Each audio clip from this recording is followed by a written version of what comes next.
Olá a todos, como é que vocês estão? Aqui eu novamente, Helder de Araújo, canal Luz no Fim do Túnel, hoje 3 de abril de 2024, é uma quarta-feira pela manhã, por volta aí de 10 horas da manhã em São Paulo, capital Zona Sul, dia mais ou menos nublado, mais ou menos quente, aí 28, 29 graus.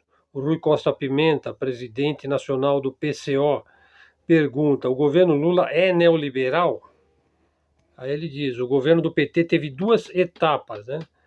Uma primeira etapa neoliberal, porque o Lula colocou lá no Banco Central, que hoje é independente do governo, né, uma pessoa indicada pelos banqueiros, né?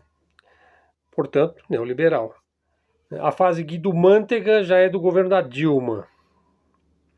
Ele está falando aí do primeiro governo Lula, né, lá no início do milênio, aí, nos anos 2000, 2002, né?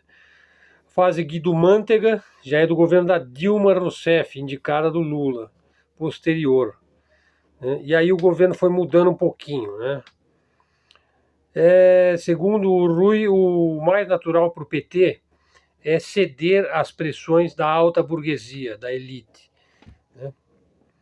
Não é que o PT seja um partido de ideologia, de doutrina, de estatuto neoliberal, é que ele não tem condições mais e sequer teve condições antes de impor a sua política, né? Ele consegue, assim, no máximo, algumas condições para impor a sua agenda, o seu estatuto, né? As suas intenções, né? Por exemplo, agora, nesse momento, o PT está totalmente submisso ao Congresso Nacional, pressionado pelo crescimento da própria direita. O Banco Central é independente, né? Quer dizer, ele não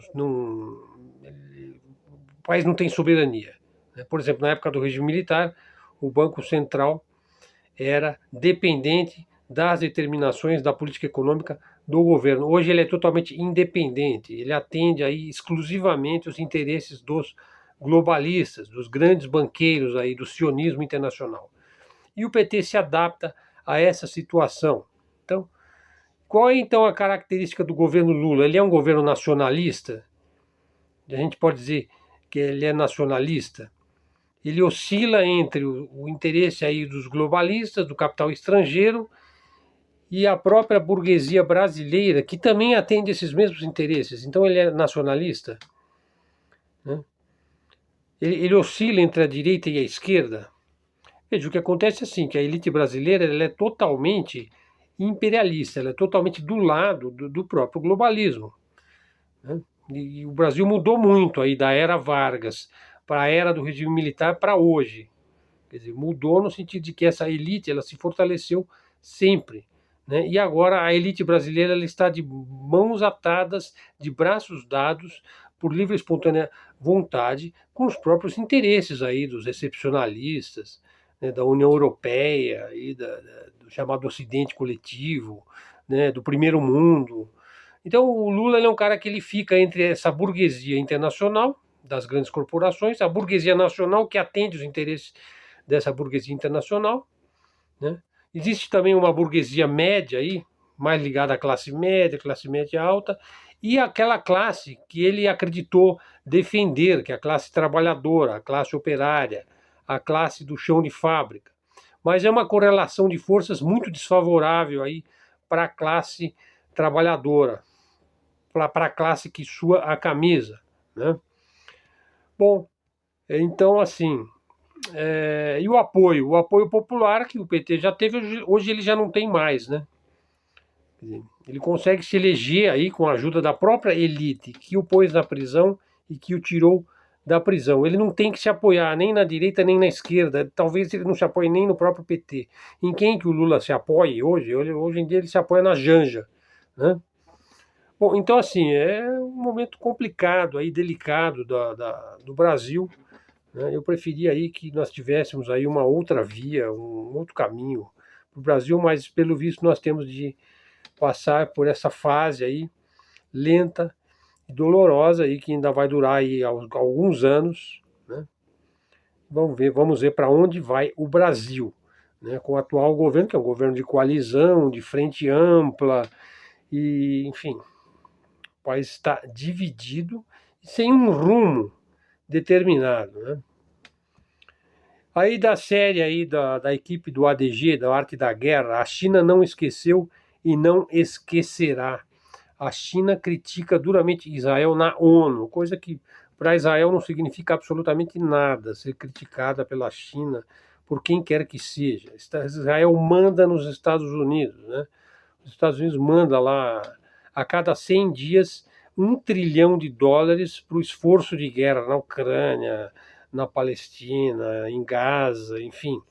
Os Estados Unidos manda arma, manda dinheiro, sem o que Israel não consegue sustentar e ser o menino mau, né, que dá pancada em todo mundo ali no Oriente Médio. E agora ele se dá o luxo também de destruir mais um hospital, né, sendo que não tinha nenhum, não se encontrou nenhum terrorista do Hamas dentro desse hospital. É assim, é um genocídio escancarado, é uma coisa assim absolutamente louca, né? E ele pode fazer isso, os Estados Unidos apoia e finge que está combatendo, e, enfim, é tudo uma hipocrisia total, absoluta, né? E a China critica Israel lá na ONU, né? Falou, isso é uma grave violação da Carta da ONU. Para que serve essa Carta da ONU? Para que serve? E do direito internacional. Para que serve o direito internacional se você pratica genocídio contra um povo? Abertamente, né? Está todo mundo sabendo. E uma violação da soberania, tanto da Síria como do Irã. Onde está a soberania da Síria? Onde está a soberania da Síria? Esse ataque é uma natureza extremamente cruel. A soberania do Irã foi atacada, sim, no momento em que você ataca uma embaixada de um outro país, né? Aí, lembrando aí a crítica da China sobre Israel. Há 25 anos, a embaixada da China na Iugoslávia foi bombardeada por um ataque aéreo da OTAN liderado pelos Estados Unidos. Veja, pessoal, eu falei sobre a OTAN ontem, no vídeo de ontem. Falei sobre a história da OTAN, sobre a fase da OTAN defensiva, sobre a fase da OTAN ofensiva, sobre como ela destruiu a Iugoslávia e dividiu em vários países, né? Aí, continuando a fala dos chineses aí, ó, sentimos a tristeza e a dor do governo e do povo iraniano. Inclusive, eu analisei ontem que o Irã não vai atacar a China assim, atacar Israel assim de repente e do nada, né? Eles trabalham com muita parcimônia, com muita reflexão, né? Aí, continuando, ó, permitir a impunidade para tais atos imprudentes envia um sinal errado e encoraja atos ainda mais arriscados. Israel não está preocupado com isso, né? A linha vermelha do direito internacional e as normas básicas das relações internacionais foram violadas repetidas vezes. E o resultado moral da vida humana, a consciência foi esmagada repetidas vezes. Pessoal, e qual que é a resposta dos Estados Unidos para isso? A resposta é a seguinte: Israel transfere bombas de 2.000 libras para Israel. Um novo pacote de armas dos Estados Unidos para Israel, que o menino mau manda aí nos excepcionalistas americanos. No valor de bilhões de dólares em caças e bombas. Novo pacote de armas dos Estados Unidos para Israel. Isso você tem críticas lá no Congresso e até nas ruas dos Estados Unidos, né, contra mais esse pacote de armas e de bombas para jogar em hospitais, em escolas, em igrejas, para matar gente, matar civis, mulheres e crianças, dizendo que a culpa é do Hamas, a culpa é do Hamas, e você vai matando e vai tomando aquele território para você, que é o que ele está fazendo aí a céu aberto, né? O fato é que a administração do Joe Biden autoriza a transferência de 1.800 bombas de 2.000 libras para Israel. Libra é o peso, né? Informou The Washington Post, que é um libelo aí da CIA, né? Citando aí funcionários do Pentágono e do Departamento de Estado que estão familiarizados com este assunto. O senador do Vermont, o Bernie Sanders, que é tido como de esquerda nos Estados Unidos, classificou essa medida como obscena, né?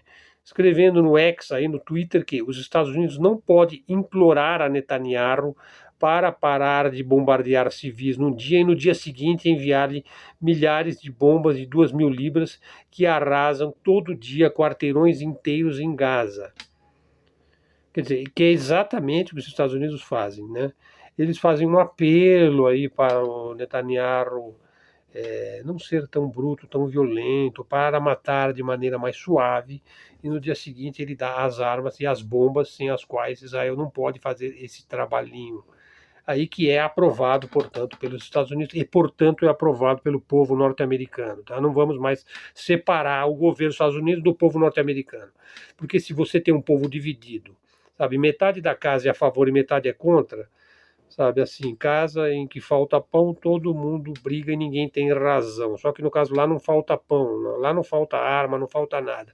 Quer dizer, então fica uma casa dividida e na verdade o povo não é responsável por essa divisão também. Até quando nós vamos separar o governo dos Estados Unidos do povo norte-americano? Não, o povo norte-americano a gente tem que sempre passar pano.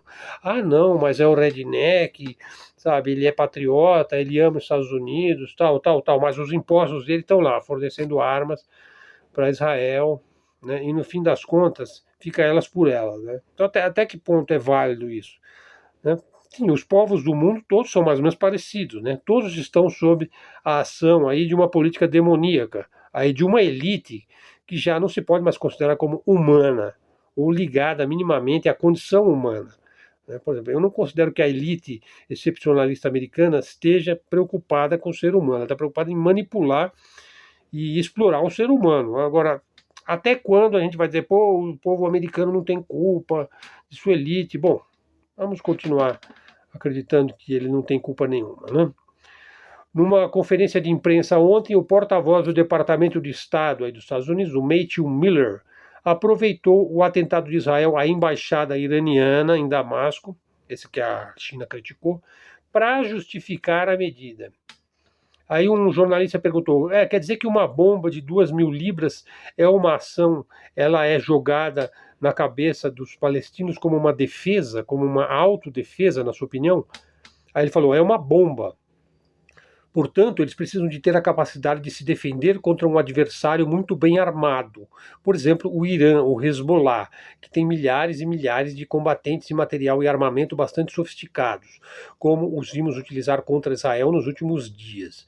Portanto, sim, precisam de equipamento militar moderno para se defenderem contra esses adversários, responde o Miller, e portanto o Miller faz parte desse grupo aí que defende que você matar civis palestinos indefesos, mulheres, crianças, destruir hospitais, escolas, padarias, mesquitas, igrejas, matar gente indefesa que não tem nada a ver com o Hamas, né, ou com um atentado terrorista em Israel no dia 7 de outubro, ele acha que matar essas pessoas você está se defendendo do Irã, do Hezbollah. Israel também acha, né? Bom, eu não acho. Pessoal, e como é que fica a Turquia aí nessa história, hein? Como é que fica a Turquia? Como é que fica esse projeto aí do Erdogan? O projeto do Erdogan aí, será que ele quer fazer o Império Otomano voltar à baila? Né? Será que ele vai conseguir fazer o Império Otomano retomar aí o Oriente Médio, né? Retomar a própria Palestina? Enfim, os territórios todos que foram ali divididos pelo Império Britânico no final do século XIX para o XX, o Império Otomano acabou, mas o Erdogan acha que não, ele acha que dá para retomar aí o seu projeto neo-otomanista, né? Acho que é muito difícil ele conseguir isso, e veja, agora o próprio atentado que teve lá na Rússia, né, parece que foi usado aí o território da Turquia, né, para treinar aqueles mercenários lá que fizeram aquela ação tenebrosa lá no Crocus City Hall, lá em Moscou, recentemente, né? Enfim, a Turquia é um país complicado, né? Assim, parece que ela é tudo para todo mundo e parece que ela também não é nada para ninguém, né? Parece que a Turquia assim, faz tudo para todo mundo, assim, vende tudo para todo mundo. Parece que ela sempre consegue fazer comércio com todo mundo e ao mesmo tempo ela faz tudo para si mesma, né? Quer dizer, se tem um país que sabe ficar em cima do muro, né, e de repente ele está de um lado, de repente ele está do outro, de repente ele está em cima, né, parece que ele atira para todo lado e fica de tocaia e sempre ele alega estar do lado certo. Até quando ele vai conseguir, o turco vai conseguir usar essa política aí, né? que é uma política inteligente do ponto de vista geopolítico, né? Porque parece que você, enfim, dá a face a todo mundo e na verdade você está dando tapa também em todo mundo, né? Será que ela não vai entrar em rota de colisão com a Rússia em algum momento? Se não agora, talvez no futuro, na próxima década? Bom, complicado, né? Então, ao mesmo tempo que o Erdogan ele exalta a resistência palestina, se coloca solidário, pede o cessar-fogo, enfim, ao mesmo tempo que ele condena de maneira correta, né, o genocídio perpetrado aí pelos israelenses em Gaza, ao mesmo tempo ele envia petróleo para Israel o tempo todo, né? Quer dizer, enviando aí recursos para Israel continuar trucidando aí os civis palestinos, né? Então, assim, é complicado os caminhos que a Turquia vai tomando neste mundo. Pessoal, então hoje o vídeo vai ficar aí com 16 minutos, né?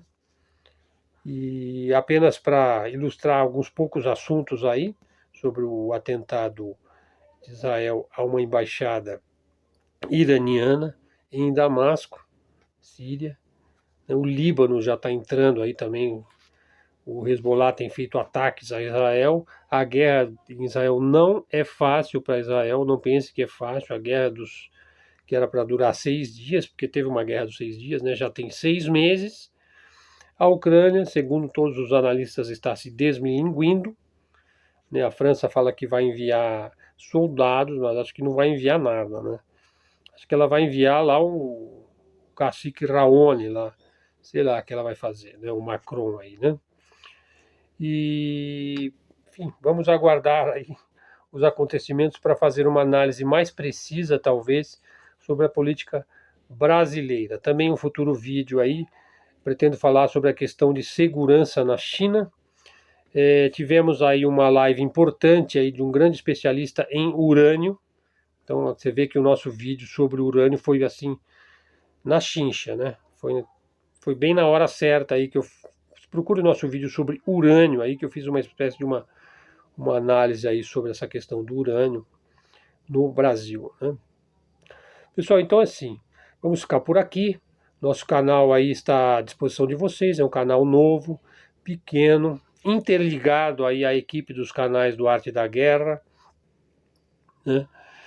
E mídia alternativa, mídia independente, canal de livre expressão, de livre comunicação. Traga um seguidor para o canal, faça um comentário, dê um like, pode se engajar aí, se quiser fazer uma pergunta ou sugerir algum vídeo ou algum assunto, por favor, nossos seguidores aí, fiquem à vontade aí, que o canal é feito para vocês que nos seguem e que nos ouvem e que nos prestigiam.